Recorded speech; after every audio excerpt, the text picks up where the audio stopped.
The kitchen was already alive when I arrived, pans sizzling softly, the scent of butter warming on the stove, and the low hum of anticipation running through every shaft like a shared pulse. Fridays were always intense, but today was different. Rumor had spread through the staff like smoke. A feared food critic known for her silence, her anonymity, and her impossibly high standards had booked a table under a pseudonym. No one knew what she looked like, but everyone feared her review, everyone except me. Though I should have, because if I had known what or who was coming, maybe I would have braced myself. And before I tell you what happened that night, don't forget to subscribe, like, and comment so more Sapphic women can find these stories across the Sapphic Fiction Hub. Now, let me tell you how she walked into my kitchen, not physically, but in every way that mattered. My name is Elena Ruiz, head chef of Luna Blue Bistro, a place known for intimate dishes, warm lighting, and flavors that linger longer than most relationships do. Cooking is my first language. I speak through spices, textures, and quiet, slow heat. But that night, even my own hands felt different, restless, sharper, as though sensing a shift before it even arrived. At exactly 7:42 p.m., our hostess rushed into the kitchen, breathless. "She's here," she whispered. "Who?" I asked, pretending not to care. "The critic." The room froze. A few cooks exchanged nervous glances. Someone dropped a spoon. And I felt something low and electric settle under my ribs. I stepped out from behind the pass to steal a glance into the dining room. That's when I saw her. Table for one. Black hair pulled into a loose, elegant twist. A deep emerald blouse that shimmered in the candlelight. And she wasn't looking at her phone or the menu. She was looking at the kitchen door, as if she knew someone would peek back. Her eyes met mine instantly. Sharp, curious, too observant, and utterly, devastatingly calm. She held my gaze for a moment too long. Then, with a small tilt of her head, she acknowledged me. Not like a chef, but like a challenge. I stepped back into the kitchen, pulse ticking faster. "Chef?" my sous chef asked. "We're cooking her the tasting menu. No changes. What if she requests she won't?" I began assembling the first dish, a delicate lobster ravioli with saffron cream and lemon zest. My hands moved instinctively, each motion precise, deliberate.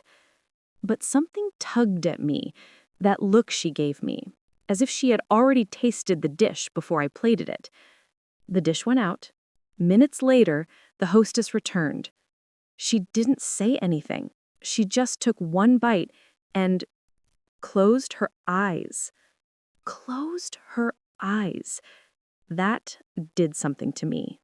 Something warm, something dangerous. I stepped out again, this time pretending to check the lighting.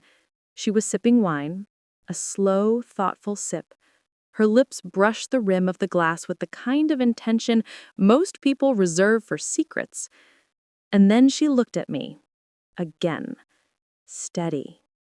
Like she knew exactly what she was doing. Dish after dish, I cooked with a focus I hadn't felt in years. Fresh basil crushed between my fingers released a scent that reminded me of summers in my grandmother's kitchen.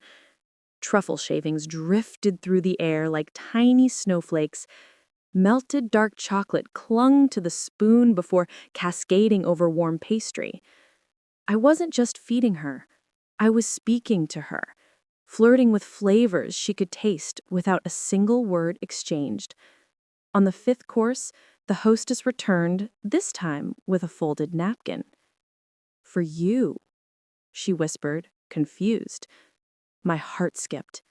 Inside the napkin was handwriting, elegant, slanted, unmistakably feminine. "Come to my table for the final course." The request wasn't normal. Critics almost never ask for the chef, and certainly never like this. I cleaned my hands, steadied my breath, and stepped toward her table. The dining room felt different, quieter, warmer, as though she'd pulled every ounce of attention into her orbit. She looked up with a small smile. "You must be Chef Elena." "And you must be the critic," I said. "I might be. Or I might just be a woman who wanted to meet the hands behind all that heat." Her words curled round me like steam. "What did you think of the food?" I asked, trying not to sound breathless. "I think you cook like someone who feels deeply and tastes everything." I sat, unsure why I obeyed her so naturally. She leaned forward. "Tell me," she murmured, "what do you love most when you cook?" I swallowed. "The moment when someone tastes something I made and their expression changes." Her lips curved. "Like mine did?" "Yes." She lifted her fork, gathering a piece of the dessert, warm vanilla bean cake soaked in almond liqueur. "Open your mouth." My breath hitched. "Why?" "So you can taste what I taste," she whispered. I obeyed. The cake touched my tongue. Sweet, warm, sensual. But the real heat came from her gaze, watching me, studying every reaction I tried not to show. "That's how your food feels," she said. "Like something meant to be shared, slowly." I exhaled, pulse rising. "You're not like any critic I've met." "Maybe I'm not a critic. Maybe I'm something else."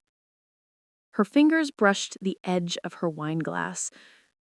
"Come with me," she said. "I want to see your kitchen. The dining room is still full. Then no one will miss you for a minute." Her confidence was magnetic, the kind that made you follow without asking why. We stepped into the warm, fragrant heat of the kitchen. Pans hissed, steam curled upward, noises dimmed. She moved through the space like she belonged there, her fingertips grazing countertops, the edges of pans, wooden spoons, exploring with reverence. "This place is alive." "So am I said softly, unsure why I admitted it. She turned to me, close enough that I felt her breath flutter near my cheek. "You cook with emotion, chef, but what do you hide?" My lips parted. "Why do you want to know?" "Because I taste the parts you don't say out loud." Her hand brushed mine. Accidental in theory, intentional in reality. My breath caught. Even the burners seemed to quiet themselves. "You're playing with fire," I whispered. She smiled. "Good. I like dishes that burn a little." Her fingers traced the curve of a copper pan, then lifted my whisk, turning it as though examining the mark of my hands on the handle. "You touch everything in here like it matters." It does. "And do you treat people the same way?" she asked, voice lower now. I stepped closer. "Only the ones who taste like trouble." She leaned in. "My name isn't on the reservation. I write under another name, a harsher one." "Then who are you really?" She smiled, slow, intimate. "Someone who wanted to meet the woman behind the flame." For a moment, the entire world shrank to the space between us, warm, fragrant, electric. "Why me?" "Because your food made me feel something I haven't felt in a long time." "And what was that?" "Heat."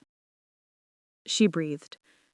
She stepped back, leaving the faintest trail of warmth behind her. I'll send my review tomorrow, but I think you already know what it will say. I didn't. Not really.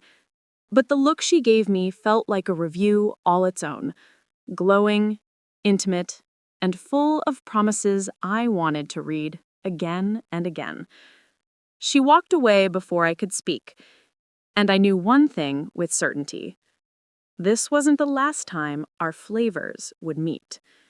If this story stirred something in you, don't forget to subscribe, like, and share so our Sapphic community keeps growing at the Sapphic Fiction Hub, where every day brings a new story of chemistry, connection, and women who ignite each other.